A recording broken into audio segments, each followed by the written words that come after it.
कुरा काट्छ जस्तो त लाग्दैन मलाई लाउँछन् ए यो आइसकेछ ओए तैँले मेरो कुरा काटिसक्यो त लाइभमा तिमीले किन कुरा काट्यो दिजुको तैँले त मेरो भयङ्कर कुरा काटिरहेछ सर त तँलाई सम्झिनु नै म तँलाई सम्झिँदैन कुरा कसरी काटौँला भन् त तँलाई म सम्झिँदैन त म कुरा किन काटौँला म तेरो दिजु दिजु पनि होइन है बोरिङ टक्स नगर के मसँग म तँलाई सम्झिँदैन त कसरी काटौँ कुरा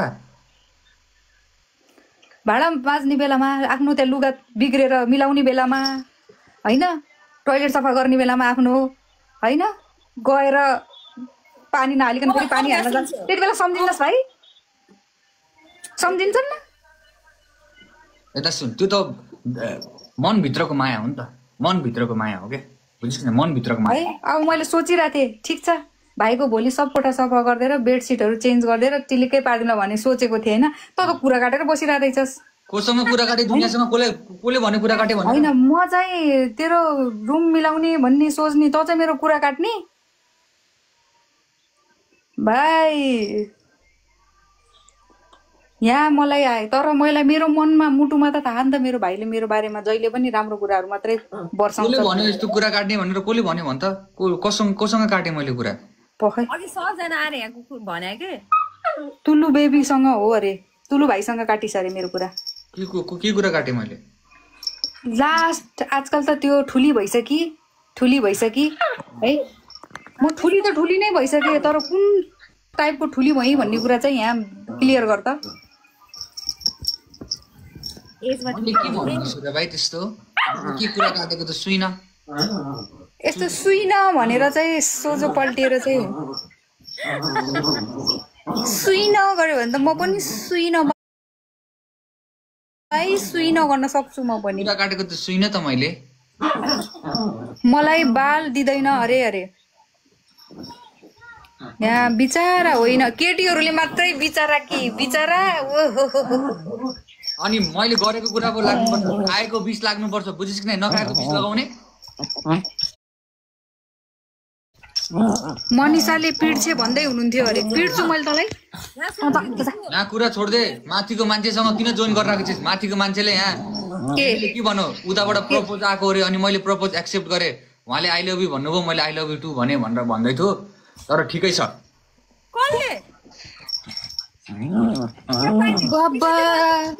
यहाँ सुन्छ उसले चाहिँ के गर्यो आइसा भन्नेसँग गएर उसले कुरा काटेको अरे हजुरको ल यहाँ आइसक्यो खबर कोसँग मैले कसैलाई नि प्रपोज गरेको छैन नाटक नगर धेरै खै यस्तो यतातिर हेर त अर्को साइड हेर त मामा लुक्सले खायो त मारे त लुक्सले यो कहाँको कुरा कहाँ चेन्ज भयो भाइ भर्खरै झुट कुरा बोलेपछि यस्तरी कुरा छल्छ यो यताबाट यता कहाँको कुरा कहाँ चेन्ज भयो भाइ भर्खरै यो यस्तो होइन कि अहिले यो झुट कुरा बोल्यो नि त खेमेसँग समथिङ के त्यही कुरा त छलाउन यस्तो गरेको होइन त्यो त मैले तारिफ गरेको थिएँ खै तारिफ गरेको नि जस पनि पाउँदिनँ भाइ के गर्नु यो लाइफ जस्टिस फर मनिषा दिदी लेख गाइज यहाँ जस्टिस फर मनिषा दिदी बुझ्यौ दिजुलाई जस्टिस दिनु पर्यो गाइज खेमेले भनेको राम्रो खालको जस्टिस देउलाई राम्रो खालको भाँडा माझ्ने जाली पनि देऊ भोलि लुगा पनि कसले मिलाइदिँदो रहेछ त्यहाँभित्र मलाई पर्दैन अब 1 महिना मलाई लुगा मिलाउनु पर्दैन अस्ति मिलाइदिइसकिस् मलाई 1 महिना अब पर्दैन बिगारेर राख्दिन पनि सक्छु त भोलि म फेरि हात लगाएर देखा न हात लगाएर देखा अहिले तुक्क आएर हात यदि मैले लगाए भनेपछि गइहाल्छ त पावरको मत भूल पावर हात लगाएर देखा न कोठा भित्र छिरेर देखा त मान्दिन्छु के पैसा चाबी लाउँछ चुक्कु लाउँछ आइज दम छ भाइ भाइ छोड्दे भाइ यो खसीको भुटुवा र अनि यो रातो पारेर पर्ती भुटेको मासु चाहिँ कसले खान्छ भाइ खोल भेजिटेरियनलाई बुझ्यो कि बुझेन मासुमा पनि सब्जी मसला हालेर खाने मान्छेलाई तिमीहरूले यस्तो गर्ने यो पनिरको पकौडा तारेर ल्याएको यो पनिरको पकौडा पनि सब्जी मसला हालेर थै तेरिका यो त अतिनगर मन छ अतिनगर दुनियाँको अगाडि नगर के भन्छस् भनेर भनेको थिएँ तर असलीमा चाहिँ यहाँ पनिरको पकौडा र रातो सिलौटामा लस्ती पिसेको टमाटरको अचार थियो खादिनँ बुझिस् नि तिमी कहिलेदेखि भेजिटेरियन भयो र? भयो लगभग 13 पछि चाहिँ खाएको छैन मासु सासु। यस्तो हो नि त, भेजिटेरियन किन भयो भनेपछि त्यो बाख्राले पनि घाँसै खान्छ, त्यो भेजिटेरियन भयो के। याद गर दुनियाँ अगाडि बिला नगर मन्सा घरमा भन् तर दुनियाँ पहिले दुनियाँ गएर म सोझी साझी म कसैले एक थप्पड हान्यो भने म अर्को पनि हान गालामा भनेर थाप्ने म यस्तो सोझीलाई गाउँमा डुलेर गएर तैँले घरमा गएर मेरो दिनले त मलाई पिड्छे, मलाई त खान पनि दिन्ने, मलाई त लाउन पनि दिन्ने, मलाई त यस्तो बनाएर राखेको छ भनेर त दुनियाँको अगाडि मेरो बेच्दा केही भएन। वाह भाइ वाह। त्यत्रो बखडा त मैले उठाएको छैन होला, त्यत्रो बखडा गाउँ घरतिर घर घरै गएर मैले त्यत्रो बखडा त उठाएको छुइनँ होला। यो फोनबाट सबैले घरबाट हेरिराखेको हुन्छ अनि घरै म यति सोझी अर्काले खोरभित्र साँचो लगाएर राखेको बाख्रा पनि त गएर ताला तोडेर चोर्ने जस्तो चोर अनुहार भएको त कसरी मिल्न सक्छ के हाम्रो, कसरी मिल्न सक्छ गाइज? भयो अब चाहिँ नभने ताला चोर जस्तो चाहिँ छैन है। नै ताला होइन के, ताला फुटाएर भित्रको बाख्रा चाहिँ भनेको, ताला त कहाँ, ताला त फालिदिइहाल्छ यसले।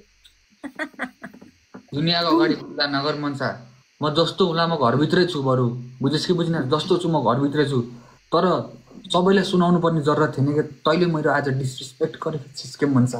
तैँले अघि एकजना मलाई एउटा कुरा याद आयो। के भयो दिजु? मलाई एउटा कुरा याद आयो कि हेर्छु नि, हेर्छु यस्तो गर त ल, हेर्छु अलिकति बोकेदारी मात्रै छ, बोका चोर जस्तो देखेछ कि छैन ताला फोडेर? अब के भन्दो रहेछ, अघि मैले भन्दाखेरि त गरे, अब के गर्छ होला यो खै थाहा भएन, आई डोन्ट नो। आफ्नै घरकाले हेपेपछि सबैले हेपाइ होइन, कसैमा यस्तो ट्यालेन्ट हुँदैन, कसैमा यस्तो ट्यालेन्ट हुँदैन जुन ट्यालेन्ट तमा छ, बुझिस् नि? सानो तिमी हाँसिरहेको छौ होइन, नहाँस भनेर तिमी हाँसिरहेको छौ, जिस्काको हो क्या दिजुले त्यस्तो भन्छ तिमीलाई? होइन, एउटा यो अजुबा बनेको छ के, अजुबा बनेको छ। माया गर्ने मान्छेहरू सबैलाई हँसाएर आफू रोएर पनि हँसाइरहेको छ। यस्तो गरेको छ नि दुनियाँको अगाडि। मलाई आज बाख्रा चोर भन्यो, बोका चोर, खसी चोर भन्यो होइन, ठिक छ। तिमीले त एउटा बोका चोरवाला उति देखाएको थियो कि थिएन, कार्टुन थियो नि, त्यसमा ठ्याक्कै तिम्रो जस्तै यस्तै हो क्या सेम। किन राखेका हुन् त्यस्तो? राख्न मिल्दैन है यस्तो, मेरो भाइको जस्तो। गाइज म भनिरहेको छु, ओए त अब किन पार्टी बजाउनु? अब दोस्ती हुँदैन, बुझिस् कि नै? अब तिमीहरूको र मेरो दोस्ती हुँदैन, दोस्तीको सवालै छैन। दिदी भाइको रिलेसनमा दोस्ती हुन्छ कहीँ? जहिलेसम्म जब तैँले मलाई लेटर अफ एपोलोजी मलाई दिँदैनस् नि तबसम्म हाम्रो दोस्ती हुनेवाला छैन। लेटर अफ एपोलोजी म दिनेवाला छैन। म यस्तो लेटर दिन्छु, म सोचिस् म मौखिक दिन्छु, मौखिक, म लिखित केही पनि दिन्न। तिमीले त्यस्तो लेटर माग्यो भने तिमीले भोलि बिहान खाना खान पाउँदैनौ, थाहा छ कि नै तिमीलाई? त्यति खानु पनि छैन, अन्ली मौखिक मात्रै हो, लिखित पनि कसैले दिन्छ? लिखित म चुप्लाएर बस्ने, म शान्त स्वभावको व्यक्ति, म कसैलाई पनि केही नभन्ने भएर तिमीहरूले मलाई आज यस्तो गर्यो होइन, ठिक छ। यो मजाक गरेका थियौँ, हामीले त मजाक गरेका थियौँ, तर हजुर सिरियस हुनुभएछ। मजाक हो नि। अस्ति मलाई भन्थिस् नि अब गरौँला तँलाई, गर्छु हेरौँला है। अस्ति यसले के भने थियो मलाई, यो चुनाव आउँदैछ, चुनावमा मिडिको भर्ती गराइदिन भनेर भन्थ्यो। अब म पावर सावर केही लाउँदिनँ, म कसैलाई पनि भनिदिनेवाला छैन, बुझिनेस्? गर्लिस् अब। छोड, आजकल तेरो भन्दा धेरै पावर त तुलु भाइको लाग्छ। तुलु भाइ र मेरो त बेस्ट फ्रेन्ड भइसक्यो अब।